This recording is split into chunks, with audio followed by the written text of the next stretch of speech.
শুধু দর্শক, আমার কাছে যে এই মুহূর্তে আপনারা যে ট্রাকটি দেখতে পাচ্ছেন, এই ট্রাকটি শুধু নেত্রকোনা থেকে ঢাকার উদ্দেশ্যে প্রায় আনুমানিক 20 টন চাল নিয়ে রওনা দিয়েছিল। কিন্তু দুঃখের বিষয়, এই ট্রাকটিকে ফলো করতে থাকে এক ধরনের ডাকাত দলের কিছু সদস্য। অতঃপর এই ট্রাকটিকে ছিনতাই করার জন্য 2টি প্রাইভেট কার দিয়ে ডাকাত দলের সদস্যরা তার পিছনে আসতে থাকে।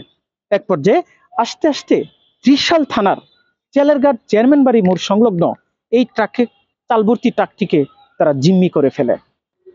দর্শক, যে 2টি প্রাইভেট কার দিয়ে ডাকাত দলের সদস্যরা এসেছিল এই ট্রাকটিকে ধরার জন্য, আমি আপনাদেরকে সেই 2টি প্রাইভেট কারও দেখিয়ে দিচ্ছি। দর্শক, এই হলো সেই 2টি ভিআইপি প্রাইভেট কার। এই চালভর্তি ট্রাকটিকে, আনুমানিক 20 টন চালভর্তি ট্রাকটিকে জিম্মি করার জন্য ডাকাত দলের সদস্যরা এই 2টি প্রাইভেট কার দিয়ে আসে।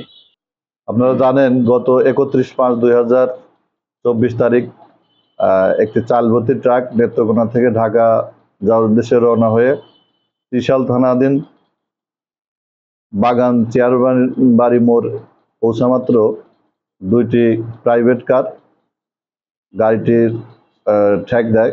ট্র্যাক দিয়ে তাদেরকে অস্ত্রের ভয়ভীতি দেখায় গাড়ি থেকে ড্রাইভার এবং হেল্পারকে নামিয়ে প্রাইভেট কার 2টিতে তুলে নিয়ে যায় এবং ওই চালভর্তি ট্রাকটা ছিনতাই করে নিয়ে তারা চলে যায়।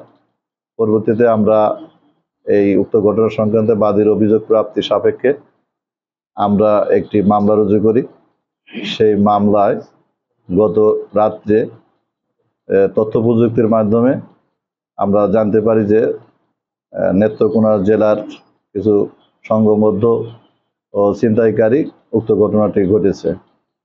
তারই সূত্রপাত ধরে আমরা গত রাত্রি নেত্রকোনা জেলার নেত্রকোনা, দুর্গাপুর এবং কলমাকান্দা এলাকা থেকে আমি নিজে আমার অফিসার ফোর্স নিয়ে অভিযান পরিচালনা করে নেত্রকোনা এবং দুর্গাপুর, কলমাকান্দা থেকে 6 জন ছিনতাইকারীকে গ্রেপ্তার করতে সক্ষম হই এবং ছিনতাই কাজে ব্যবহৃত যে 2টি প্রাইভেট কার, সেই প্রাইভেট কার জব্দ করে আসামিদের জিজ্ঞাসাবাদ করে তারা জানায় যে তারা ঘটনার দিন চালভর্তি ট্রাক ছিনতাই করে নিয়ে চলে যায়।